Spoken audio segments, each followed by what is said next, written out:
ज्योती मस्के चॅनलमध्ये तुमचं स्वागत आहे। तर आज आपण ही करणार आहोत पावभाजी आणि ही आपल्याला कुकरमध्ये करायची आणि एका शिट्टीमध्ये आपल्याला ही पावभाजी करायची। इथे आपल्याला कोणते तामझाम व कोणत्याच प्रकारचे भांडे पडणार नाही। तर तुम्ही बघू शकता किती छान झाले। तर तुम्ही हा व्हिडिओ शेवटपर्यंत बघा, कुठे स्किप करू नका। आवडल्यास लाईक, शेअर आणि कमेंट करायला विसरू नका। आपण करणार आहोत पावभाजी आणि एकदम आपल्याला वेगळ्या पद्धतीने करायची। आपण नेहमी करतो ही थोडी वेगळी पद्धत आहे आणि आपल्याला इथे कुकरची एकच शिट्टी घेऊन ही पावभाजी करायची। तर इथे बघा मी काय केलेलं आहे। तर इथे मी जी गोबी घेतली अगदी बारीक कट करून घेतली, तुम्ही बघू शकताय। आणि इथे मी परत शिमला मिरची घेतलेली, ती पण एकदम स्लाइसमध्ये कट करून घ्यायची आपल्याला, कारण ही आपण एकाच शिट्टीमध्ये शिजून घेणार आहोत। त्याच्यामुळे आपल्याला इथे ह्या सर्व भाज्या इथे छानपैकी बारीक कट करून घ्यायचे। आणि मी इथे घेतलेलं आहे बीट, आणि हे बीट पण बघा मी छानपैकी इथे खिसून घेतलेले। तर बीट टाकायचं कारण असं आहे इथे की आपण ज्यावेळेस इथे टमाटर वगैरे घालतो त्याने आंबूसपणा येतो। तर जर आपण इथे बीट टाकलं ना तर आंबूसपणा पण कमी होतो आणि आपल्या पावभाजीला पण कलर छान येतोय। आणि इथे मी घेतलेले वटाणे, आणि हे अगदी फ्रेश वटाणे। इथे घेतलेले मी टमाटर, इथे मी 2 टमाटर घेतलेले। आणि इथे मी घेतलेले बारीक कट करून घेतलेला अगदी कांदा, तुम्ही बघू शकताय अगदी बारीक कट करून घेतलेला हा कांदा आहे। इथे मी 3-4 कांद्याचा वापर केलेला आहे। इथे आपण थोडा कांदा जास्त घालणार आहोत। तर इथे सर्वात प्रथम आपण काय करणार, आणि मी परत इथे बटाटे आपण किसून घेतलेला आहे, पण तो सध्या मी आता पाण्यामध्ये टाकून ठेवलेला आहे, कारण तो काळा पडतो। आपण जर बाहेर काढला ना तो काळा पडतो, त्याच्यामुळे आपल्याला त्याला पाण्यामध्ये ठेवायचं आहे। तर इथे मी आता सर्व साहित्य अगदी बारीक कट करून घेतलेलं आहे, कारण याचं कारण असं आहे की इथे आपल्याला नंतर ज्यावेळेस आपली भाजी शिजून तयार होणार आहे ना, आपल्याला त्याला कुठलाच वेळ लागणार नाही। अगदी एका शिट्टीत आपली भाजी ही तयार होणार। तर चला आपण करूया सगळ्यात पहिले आता पावभाजी करण्यासाठी सुरुवात। गॅस ऑन करून घेतला आणि इथे मी टाकून घेणार आहे 100 ग्रॅम बटर, कारण जर आपण इथे बटर टाकलं ना तर टेस्ट खूप छान येते। त्याच्यामुळे इथे आपल्याला बटर टाकून घ्यायचं आहे। इथे आपल्याला टाकून घ्यायचा आहे कांदा, आणि हा कांदा आपल्याला इथे छानपैकी लालसर होईपर्यंत छानपैकी इथे परतून घ्यायचा आहे, कलर बदलेपर्यंत। याला आता आपण छानपैकी इथे सोनेरी कलर येईपर्यंत आपण याच्यामध्ये छानपैकी ते फ्राय करून घेणार आहोत। शकता इथे आपला कलर बदलत चाललेला आहे। इथे अजून आपण 2-3 मिनिटासाठी आपल्याला छानपैकी इथे फ्राय करून घेणार आहोत। जर तुम्ही या पद्धतीने भाजी केली तर याची टेस्ट खूप छान लागते, आणि एखादी पार्टी जर असेल तर खूप कमी वेळेत होती।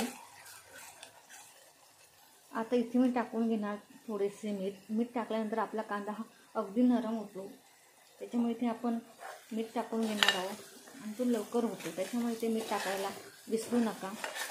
तर इथे आपला कांदा तुम्ही बघू शकता छानपैकी गुलाबी झालेला आहे। इथे आपल्याला टाकून घ्यायची अद्रक आणि लसणाची पेस्ट।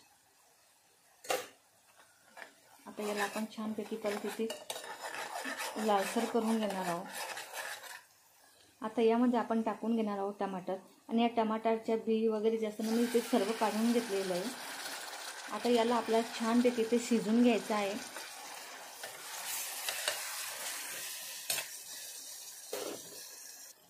तर इथे आपला टमाटर छानपैकी शिजून तयार झालेलं आहे। याच्यामध्ये आपण टाकून घेणार आहोत आता मसाले।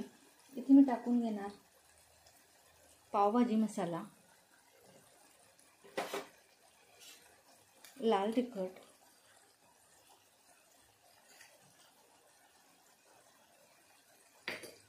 याला आपण छानपैकी परत मिक्स करून घेणार आहोत।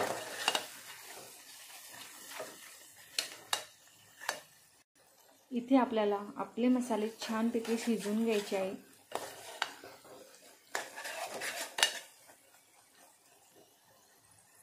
तर इथे आपले मसाले छानपैकी शिजून झालेले।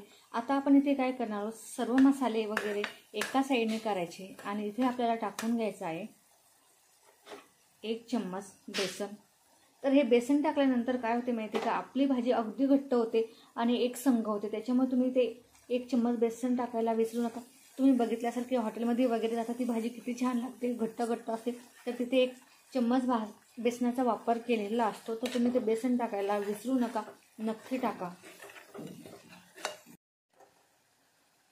तुम्ही बघू शकता छान कलर आलेला आहे.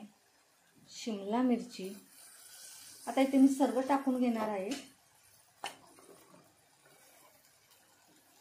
आता याला परत आपण छानपैकी मिक्स करून घेणार आहोत. आणि ती टाकून घेते मी आता बटाटा आपण इथे उकडून घेतलेला नाही आहे, तुम्ही बघू शकताय. कारण का तो उकडल्यानंतरचा जर तुम्ही ॲड केला ना त्याची टेस्ट इतकी छान येत नाही, त्याच्यामुळे ते कच्च्याच बटाट्याचा वापर करायचा आहे आपल्याला. आता परत आपण याला छानपैकी ते मिक्स करून घेणार आहोत. इथे तुम्ही बघू शकताय छानपैकी कलर आलेला आहे. इथे अजून मी थोडंसं मीठ ॲड करून घेणार आहे. मिरचीमध्ये आपण टाकून घेणार आहोत गरम पाणी. इथे गरम पाणीच टाकून घ्यायचं आहे आपल्याला.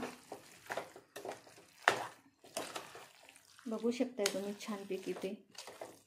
तर आता मी टाकून घेते ते गरम पाणी. इथे कमी जास्त आपल्याला शिट्टी पण करायची गरज पडणार नाही आहे. आपण जर एकदम गॅसची फ्लेम कमी करून ठेवली ना तर न शिट्टी घेता पण आपली भाजी शिजून तयार होते. इथे टाकायचं आहे आपल्याला पाणी, पण इथे आपल्याला गरम पाण्याचा वापर करायचा आहे. बघू शकताय तुम्ही.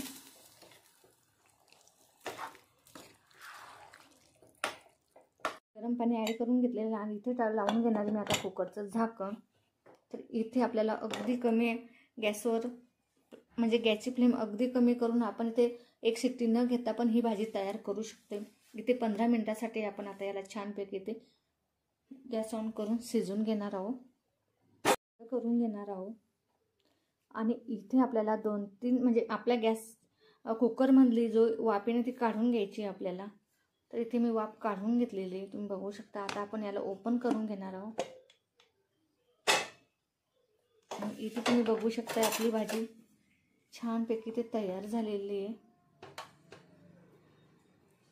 बघा तुम्ही किती छान कलर आलेला आहे. इथे टाकून घेणार मी बटर. थोडंसं आपण बटरमधलीच भाजी केली त्याच्यामुळे ते अगदी कमी बटर टाकायचं आहे आपल्याला. याला आपण छानपैकी ते परत मिक्स करून घेणार आहोत. छानपैकी ते मिक्स करून घ्यायचं इथे आपल्याला. कारण बटरमध्ये जर भाजी केली ना तर खूप छान टेस्ट येते. त्याच्यामुळे तुम्ही इथे बटरचा वापर करा. तेलाचा वापर न करता जर बटरच घातलं ना तर खूप छान भाजी होते. त्याच्यामुळे इथे बटरचा वापर करायला विसरू नका तुम्ही. आता आपण इथे छानपैकी पाव भाजून घेणार आहोत. तर तुम्ही बघू शकता इथे आपल्याला भाजी एकदम बारीक कट करून घेतल्यामुळे किती छान भाजी तयार झालेली आहे. आणि अगदी एका शिट्टीमध्ये तयार होणारी आपली ही पावभाजी आहे.